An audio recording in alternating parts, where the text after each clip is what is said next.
WatchOS 10 launches today, and whilst it might not look like much has changed when you first update your watch, this is actually the biggest user interface update since the watch launched. I'm going to cover WatchOS much more in the coming weeks and months, but in this short video, I'm going to show you the 7 things that I think you should start using right away. Okay, let's get into it. The most notable change to WatchOS 10, and the first thing that you're going to want to get your head around, is the way in which you access content now.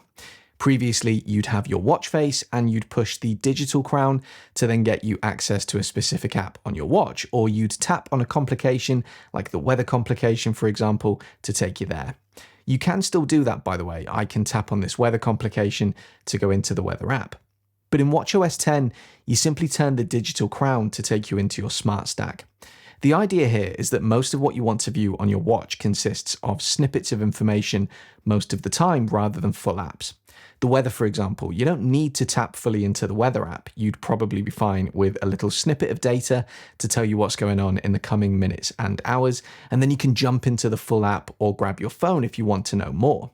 So Apple are calling these widgets, and working with them is actually very similar to working with widgets elsewhere in the Apple ecosystem. You would turn the digital crown to get into this view, and then tap and hold on a widget for just a moment. This brings up an edit view. The red minus allows you to remove a widget from your smart stack. Tapping on a widget allows you to change it. Weather, for example, there are different data sets that you can choose from within the weather widget, so this would allow you to do that. The pin moves this widget to the top of the stack, giving it some visual priority.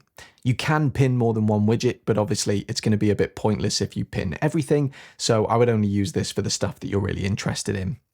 Tapping the plus button lets you choose from available widgets to add in. And down at the bottom of this view is an All Apps button, and tapping on that takes you to the app list, the same as tapping on the digital crown. And that's the smart stack. Quick reminder, turn the digital crown to access it and push the digital crown in to return to your regular watch face.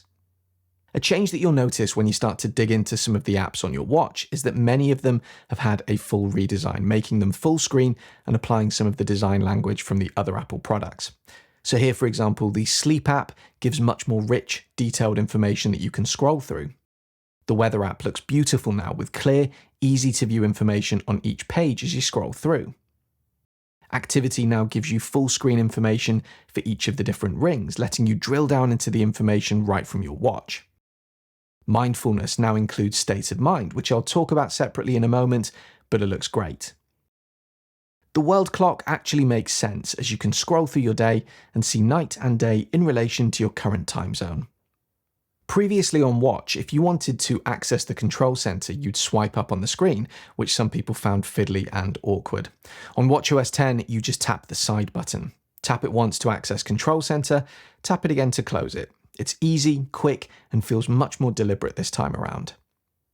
There have been improvements to both cycling and hiking in WatchOS 10, with the cycling activity being able to work with compatible Bluetooth accessories to allow for things like cadence, speed, and power to be added to your workouts. And in hiking, the compass now offers a 3D view, making it so much easier to set waypoints while you're walking, but more importantly, to be able to head back to those waypoints later on if you need to. By the way, if you prefer to have content like this in a written format, there's a PDF version of this video complete with screenshots, and you can access it along with all other PDFs I've created, plus future ones, for just $5 a month. You can either scan the QR code that you can see on screen, or follow the link in the description of this video to learn more. Mental health has seen improvements across the iPhone and iPad this year, so it's nice to see that it's also come to a device that you really will have with you all the time, your watch. If you tap the digital crown and scroll to mindfulness, there's now an option in there called state of mind. If you tap on that, you can log how you're feeling in that moment or how you've been feeling overall. Use the digital crown to scroll through available options and tap the tick when you're happy with your choice.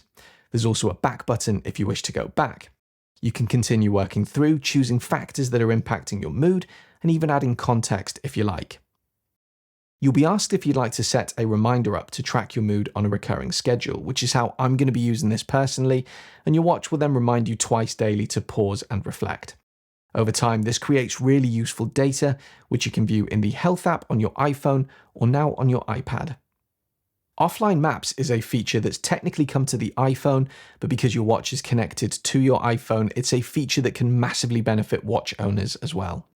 So on your iPhone, open Maps, and you've got two options. You can either tap on your Apple ID, then choose Offline Maps and search for a location in there, or you can do like I'm doing and search for a city. So having searched for London, you can see that I have this download option. Just tap on that, move the rectangle to choose how much of the city you'd like to download, and you're good to go. This is going to benefit you with your watch because when you open Maps on your watch, provided you're in an area that your phone has already downloaded, you don't need data to populate the map. And the GPS connection means that you'll have a much easier time of using Maps in an area where you perhaps know that you struggle with poor data signal. So in iOS 17, if you try to FaceTime somebody and they can't answer, you can leave them a video message like I'm doing now. And the nice thing about WatchOS 10 is you can even watch those videos on your watch. So there you go, that's WatchOS 10. It's probably the smallest OS update out of all of them this year, but it's the one that I've found has had the most impact on my daily use personally. What do you think of it so far? Drop me a comment and let me know. And as ever, if you found this video useful, do please consider leaving me a like and subscribing to my channel for more content like this in the future. See you on the next video.